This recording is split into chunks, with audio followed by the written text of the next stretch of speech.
guys, welcome back to my channel. Season 5, episode 12. I feel like a lot of information was dropped last episode. Ivar is king of Kattegat, Lagertha, Bjorn, and all of them, the bishop, ran off to the place that they went to back in season 2 when they were running from, or was that season 2? Yeah, season 2 when they were running from Borg. Rollo meets with Ivar and discusses a deal with him. Basically, he was like, you need to give me this, this, and that, and protection when I need it, and you can't kill Bjorn. He was listing all these conditions, and it kind of just made him look like an asshole. So Rollo basically achieved just what he wanted. He wanted fame and glory, and he achieved that, just not in Vikings culture. He achieved that over in France. And then he drops a bombshell on us. He tells Lagertha that Bjorn is actually his son. I don't know how much I believe that. I was super shocked when he said it because it just came from left field. I really was not expecting that. But now, the more that I think about it, now that the episode is over, I don't believe it. Even if Rollo was Bjorn's biological father, Bjorn's true father, the one that raised him and acted as a father figure, was Ragnar, so it's irrelevant whether or not Rollo is truly his dad. As much as I feel like Rollo has just changed a lot. You could tell that there's some desperation there. Some part of him desires his old life and misses his old life. And I'm pretty sure that's why he told Lagertha that Bjorn was his son, maybe just trying to, patch things up. It was just this desperate move to try to get his family back, but it's too late. Bjorn rejects the offer, and they are heading over to England instead. So Rollo leaves. That's probably the last time they're ever going to see Rollo. I have a feeling Rollo's going to die this season. They need to kill him off unless he has some important storyline, some connection to anybody else. I'm not sure. So he's not going to fight because he said he's too important to fight. They can't lose him. So he really has no significance to the storyline as of right now. Bjorn, Lagertha, and the bishop are they were heading over to England, and they got the news from Ethelred. I'm pretty sure that's Alfred's brother's name. Basically told him that Aethelwulf is dead. I really enjoy Ethelred and Alfred's relationship. I think that they're very tight as brothers, and every brother relationship on this show has been a bad one, We don't really see brothers getting along very well, except for Harold and Halfdan, but we saw how that ended. So it's very refreshing to see brothers that actually get along and respect each other. Hopefully I didn't completely jinx that, but it looks like Ethelred, he has the army, he has control of Alfred's army, and Ethelred stepped down to be king so that Alfred could take his place. I feel like they have a very good relationship as brothers, and it's very refreshing. It's nice to see. So I guess those are all of my thoughts. Without further ado, let's get into episode 12. Imagine how famous King Alfred will be when he shows the Saxons our heads. And the best part about it is, we gave it to him on our plate. I still cannot believe that he has betrayed us. And I cannot believe the famous Lagertha has proved to be a fool for love. Well, you have never been a fool for love. Have you, Bjorn? Oh. This is where Ragnar was imprisoned and betrayed. If you were willing to fight with us against the armies of your countrymen. We may, on the condition that you allow us to settle in the part of East Anglia King Alfred gave to us. I have every intention of honoring my grandfather's pledges. But first you must demonstrate your worth and your loyalty to our cause. We accept your offer. I am glad it was Bishop Heahmund who proposed the solution which seemed to me wise. Can I trust them? You can trust Lagertha. I would like my bishopric back. I wish to be Bishop Heahmund of Sherborne once more. My lord, because we thought you were dead, the king felt obliged to appoint a replacement as bishop. Your noble friend, Lord Cuthred. Everyone knows by now that you did not die fighting the pagans, but rather you joined them. I did not have much choice. The great defender of Christendom fighting, not in the name of our Lord, but in the name of pagan gods. I am. Wow. You must prove yourself before I can make you, again, Prince of our holy church. Her name is Freydis, and soon you will all know her as your new queen. Wow. He takes a wife, produces an heir. And then, in his eyes, Kattegat is his forever. A good plan, except for one thing. He can't produce children. He is boneless.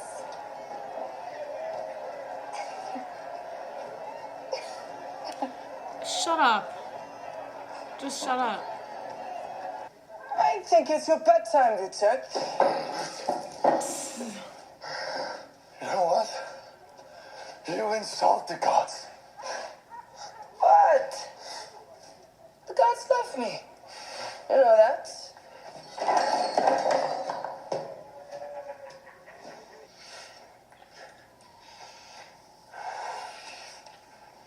No. Don't. You know I can't. You can do anything. To me, you are a god. Above all men. Above all others. The gods made you. Love me as I love you. And I will have your child. I will have your child. The gods never had children with humans. You are wrong. Odin conceived a son with Ren. That son was Vala. By your blood, I will bear you a child. A son. And he too will be a god. But at least my struggles are spiritual. Oh, he's gonna kill the shit out of him. I know you. I have the power. And if I have that power, do you suppose I would willingly renounce it? This is my place. I am Sherman's true bishop, not you. You are a hypocrite. And should step aside before the Lord finds you out. On the contrary, I believe I and others who share my opinion are doing the Lord's work and protecting the church against the attacks of our new king. And so you and these others would seek Alfred's overthrow.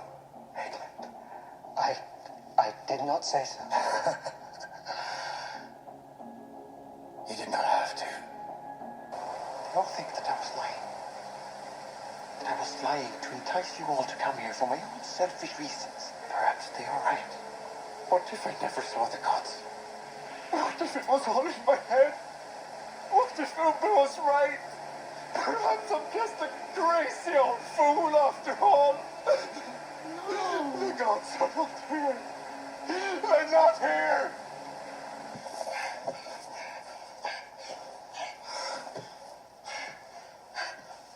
If you recall, I said you would have to prove your value to us first. We don't have to prove anything. We have the legal right. Here, signed by King Alfred. In our presence. My grandfather had no authority to grant you any land. He had already relinquished the throne to my father, who was crowned here a few days before you arrived. So it was all just a lie. But now, you are the king. So you can sign it over to us, and you can grant us those lands. So why would we fight for you when everything you say is just a lie? I am not lying. I'm being more honest with you than you've any right to expect. You have thrown yourself upon my mercy. So do not presume any more upon my charity. When I can, I will grant you that land. In the meantime, I must go and meet my future wife. So you are Manel's daughter? Yes. I remember Manel before the gates of York. He was a very brave man. So this is Judith's cousin's daughter? So who is she to Alfred? Is this like wrong? Yeah, no, that's weird. Yeah. The Archbishop of Canterbury summoned the Holy Synod. What for? To discuss your attacks on the church and your harboring of pagans in the royal villa. You must take this seriously, Alfred. They are not the only voices raised against you. He's a good brother. Oh, no.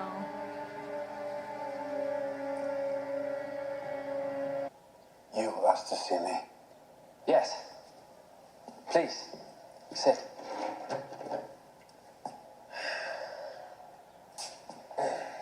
Some wine. I think your brother Björn has set his heart against me. But what can I do? It was not of my doing. And for the time being, it is not easy for me to grant you those lands again. Many are against it. So what are we supposed to do?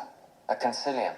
You could publicly renounce your pagan gods and be baptized as a Christian. I can't imagine Bjorn would ever agree to that. Yeah. I'm not talking about Björn, but about you.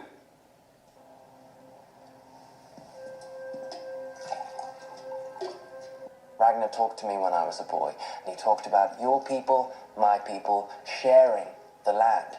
And I think that of all his sons, you are the closest to him. You told my grandfather that he no longer believed in your gods. That is not true. My grandfather told me everything. He wanted to prepare me for times such as this. And he loved your father. I know that. Your father's death broke him, destroyed him. I will need time to think about what you have told me. I am your child. What? With your child, Ivar. I love you.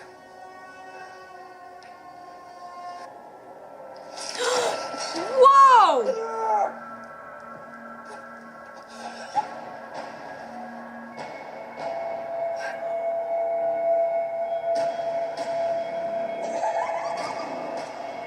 Olga, please be a dream.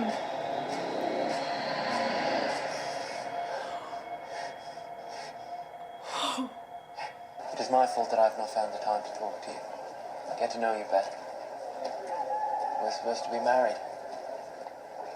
You're Bjorn Ironside. Oh, yeah. Go away. If you want.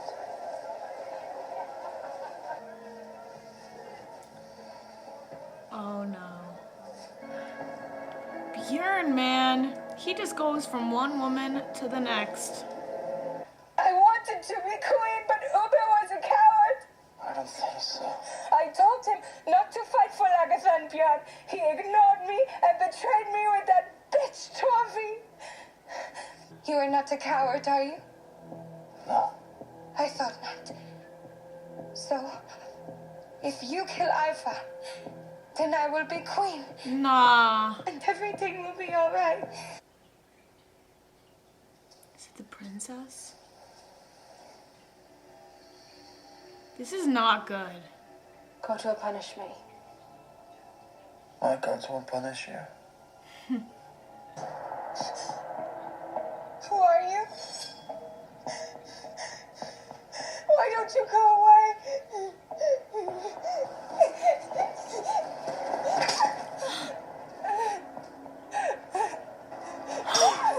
Oh my god.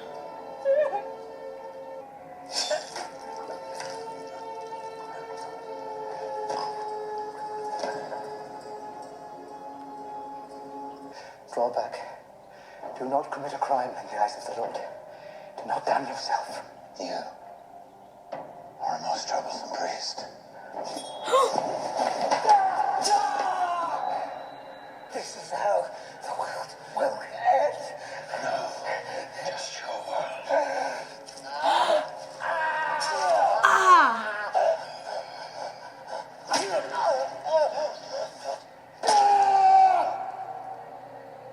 He did that.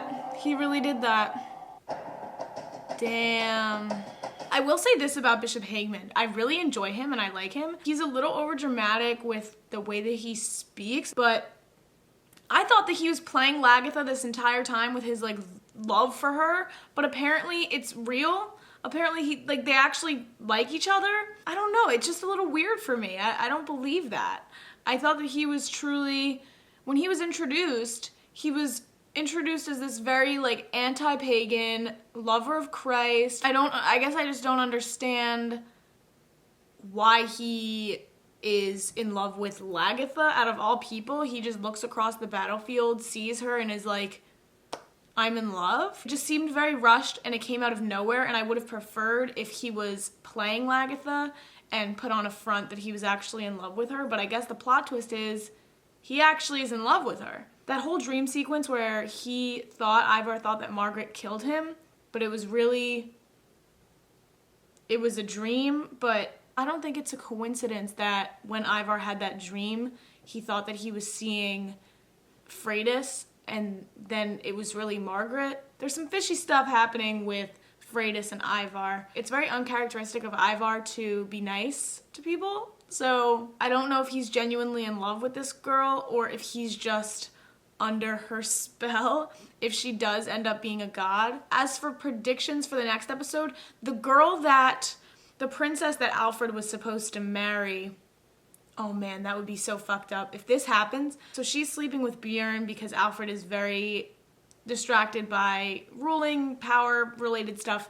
So she is sleeping, not only is she sleeping with Bjorn, but she was a virgin and she let Bjorn take her virginity. So if she gets pregnant, the one time she decides to fuck someone, if she gets pregnant, that would spice things up a little bit. That would be very interesting because I don't know how Alfred would handle that. I really enjoy Alfred. I enjoy his character, but I don't know. I think that he's handling being a king the best way that he can.